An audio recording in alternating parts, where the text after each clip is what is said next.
کہا کوئی ضرورت ہو تو میں تیری ضرورت بیان پوری کر دوں. کہا عجیب شخص ہو، میں گالیاں بک رہا ہوں اور آپ مجھے کھانے کے لیے پوچھتے ہو، ضرورت پوچھتے ہو، میری تکلیف پوچھتے ہو، آپ یہ ہو وہ. پھر گالیاں بکنی شروع کر. پھر دیر تک گالی بکتا رہا، پھر آپ خاموشی سے سنتے رہے. پھر اس کے بعد فرماتے، پھر چپ ہو گیا ہو تو آپ نے فرمایا کہ اگر کچھ اور رہ گیا ہو تو وہ بھی کہہ لے تاکہ تجھے تسلی ہو جائے. آپ نے کہا عجیب شخص ہو حسن ابن علی، تم جیسا شخص میں نے نہیں دیکھا. کہا اب تجھے تیرے پاس گالی اور کچھ کہنے کے لیے نہیں بچا؟ بولے ہاں جو کہنا تھا میں نے کہہ دیا. الڑ پنے میں غصے میں بات کر رہا. اپنے غلام سے کہا جاؤ فلاں طاق میں ایک تشت رکھا ہے اور وہ تشت پورا چاندی کے سکوں سے بھرا ہوا ہے، وہ تشت لاؤ اور اس کو دے دو. غلام گیا صاحب، تشت لایا. وہ بھی سوچ رہا رستہ بھر، اب حکم میں کچھ بولا نہیں، لایا تشت چاندی کے سکوں سے بھرا تھا. کہا یہ لے حضور کا حکم ہے، رکھ، گالیاں بکی تجھے اور میرے آقا دے دو. اب وہ بھی حیران ہو گیا، یہ معاملہ میرے سمجھ میں نہیں آیا صاحب، یہ کیا معاملہ ہے؟ کہتا ہے حسن میں آپ کو گالی بک رہا تھا، آپ کے باپ کو گالی بک رہا تھا، یہ بات سمجھ میں نہیں آئی کہ گالی کا بدلہ آپ نے یہ دیا بجائے اس کے کہ مجھے سزا دیتے، کوڑے لگاتے، مارتے، پیٹتے، قید کرتے، آپ نے یہ چاندی سے بھرا ہوا تشت مجھے دے دیا تھا. آپ مسکرائے، کہا کہ اے شخص، جب کوئی کچھ دیتا ہے تو جس کو دیتا ہے اس کی بھی ذمہ داری ہے کہ اس کے عوض وہ کچھ دے. جو تیرے پاس تھا وہ تو نے دیا، جو میرے پاس تھا وہ میں نے دیا. اس کو کہتے ہیں سخاوت. دشمن کو دے دینا جناب سخاوت ہے. مولا علی کا قول یاد آ رہا ہے، معاف کرنے کا حق اسے جو سزا دینے کا اختیار رکھتا ہو. کیا کہا علی نے؟ ایک ایک جملہ سونے سے پانی سے لکھ دو تو حق ادا نہیں ہو سکتا علی کے جملوں کو. معاف کرنا کسے زیب دیتا ہے؟ سزا دینے کا حق رکھتا ہے. ایک بڑے پہلوان سے آپ ٹکرا گئے، آپ ہے دبلے پتلے. بڑے پہلوان نے 2-4 رپٹ مار دیا، جا معاف کیا تیرے کو. ارے تو آپ کی حیثیت ہی کیا، آپ کر کیا لوں گے اس کا؟ کمال تو یہ ہے کہ آپ پہلوان ہیں، طاقتور ہے، باڈی بلڈر ہے، ہر اعتبار سے آپ مضبوط ہے. ایک دبلے پتلے آدمی نے آپ کو تماشا مار دیا، آپ نے کہا بیٹا بہت کچھ میں تیرا کر سکتا ہوں مگر جا معاف کیا. تو یہ بڑی بات ہے. تو مولا علی کہتے ہیں معاف کرنا اسے زیب دیتا ہے جو سزا دینے کا حق رکھتا ہے. تو جس کے پاس جو ہوتا ہے وہ دیتا ہے. امام حسن نے فرمایا جو تیرے پاس تھا وہ تو ہمیں دے رہا تھا، اور جو ہمارے پاس تھا وہ ہم نے تجھے دیا ہے. بس جیسی سے سنا قدموں میں گر گیا. کہا حضور آج تک اہل بیت نبوت کا صبر و تحمل سنا تھا، میں نے آج صبر و تحمل کا مجسمہ دیکھ لیا ہے. آج اس کو میں نے معائنہ کر لیا ہے. آپ سچے، اور میں قسم کھا کے کہتا ہوں آپ رسول اللہ کے شہزادے ہیں. معافی مانگی اور آپ کا مرید ہو گیا. پھر تو ایسی ثقافت تھی امام علی مقام کی. اور میں ایک جملہ کہتا ہوں، جب گالی بکنے والے دشمنوں کو میرے امام نے نوازا، ہم تو غلام ہیں یار، تو پھر کیوں نہ امید کرے کہ آخرت میں کتنا نوازیں گے ہمیں، ہے کہ نہیں؟ یقیناً نوازیں گے نا. محدثین کہتے ہیں کہ آپ کے دینے کا عالم تھا، ایک ایک دن میں 1 لاکھ روپیہ آپ غربا میں تقسیم کر دیتے تھے. ایک اس زمانے کا 1 لاکھ کی بات کر رہا ہوں میں جناب، آج کے 1 لاکھ کی نہیں، اس زمانے میں. اور بڑے بڑے محدثین میں نام لوں گا، ایک لمبی فہرست بن جائیں گی. کوئی شاید ایسا محدث نہیں گزرا جس نے امام حسن رضی اللہ تعالیٰ عنہ کے حالات پر قلم اٹھایا، سخاوت کا باب نہ قائم کیا ہو، سخاوت کا ذکر نہ کیا ہو، اور یہ نہ کہا اور یہ نہ لکھا. کوئی محدث نہیں. اتنے حوالے کے حوالے دیتے دیتے میں تھک جاؤں گا، سنتے سنتے آپ تھک جائیں گے. جتنے سوانے نگار امام علی مقام امام حسن کے، سب نے لکھا کہ 3 مرتبہ آپ نے جتنی پراپرٹی تھی اس میں سے نصف اللہ کی راہ میں دے دیا.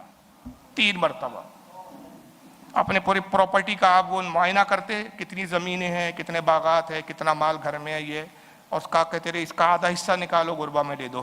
اور صرف آدھا ہی نہیں دیا، ایک بار تو یہ ہے کہ امام جلال الدین سیوطی وغیرہ فرماتے ہیں اور بڑے بڑے محدثین نے لکھا کہ ایک بار جو کچھ تھا سب دے دیا، صرف آپ کے پاس ایک جوتا جوڑی کی بچ گئی، صرف سب اللہ کی راہ میں دے دیا، صرف ایک جوتا جوڑی رہ گیا آپ کے پاس.